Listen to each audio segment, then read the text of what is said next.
Worldwide, health professionals are taught standards of care that have been established in high-income countries, where access to diagnostic instruments, medications, and staff is assumed.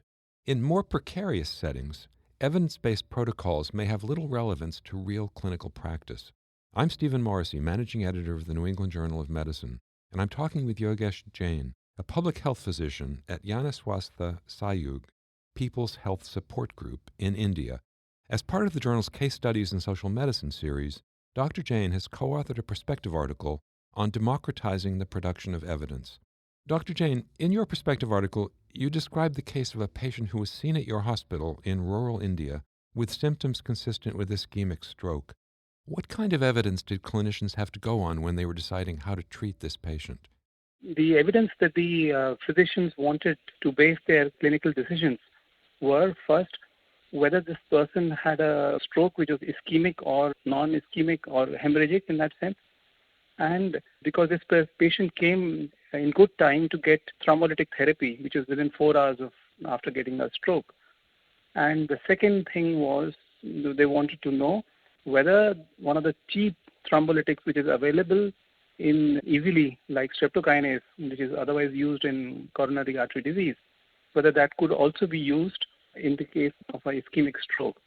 And we were in a situation where we did not have a CT scan on site to do an imaging of the brain, and thus this patient would have to be moved to a hospital, an imaging center far away from where the care was being provided, into another city where CT scans were available.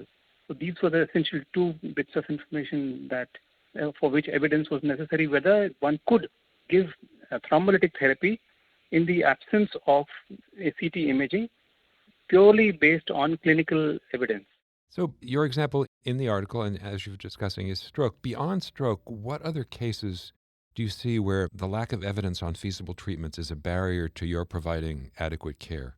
Working in rural India, particularly among the poor, one finds any number of situations where clinical evidence is not available, which is well researched, and a guidance for that is not available for us. For example, we don't know what are the protocols for treating anti-snake venom, with any improvements that have happened in how anti-venoms have to be given before envenomation but after being bitten.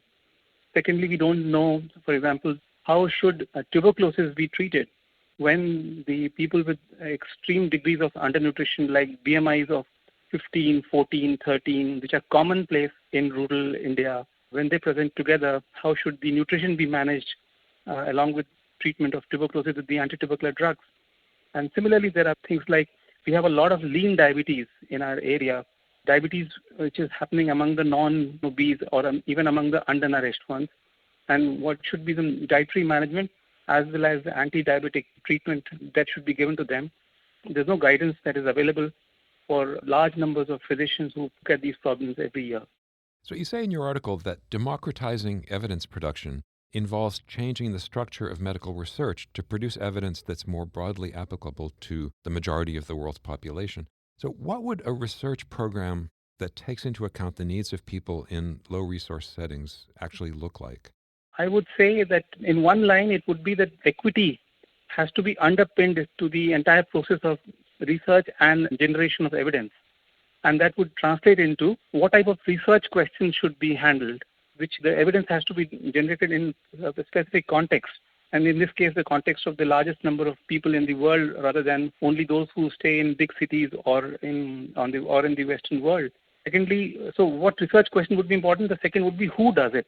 Usually, we know that the capacity of people to do research of a particular grade is limited in certain situations. So we need to build up that capacity to do research in areas where questions of the poor are commonplace, and they are also best equipped to handle it, the answering of those questions. And finally, who's going to do this research? It has to be cooperation between the developed and the developing world, and between people who get in experience and expertise from research institutions in the first world, collaborating with people, and finally encouraging them to do research in low resource situations would be three ways in which I would say this way of democratizing evidence production would start. And how do you balance the need for this evidence that's applicable to lower resource settings against efforts to implement structural changes that could improve people's access to high quality health care in these areas? I would say that they both have to go hand in hand. While our efforts to change structural inequities have to be continued, we at the same time have to realize that we need medical evidence based on good research done on contexts that are going to be the case for the next foreseeable future. And that level of guidance based on evidence has to be available for healthcare workers in the times to come while we handle the structural changes that have to happen. So you don't see it as maintaining a two-tier system. Well, in a sense, I would say that we need standards that should guide the care of people in different contexts. But I'm not advocating for continued presence of two standards, one lower standard and one higher standard. But yes, we know that even in high resource areas, there are different standards depending upon what resources are available. Similarly, we would want those guidance available for healthcare workers in different areas, and for a certain time frame, it will be double standard.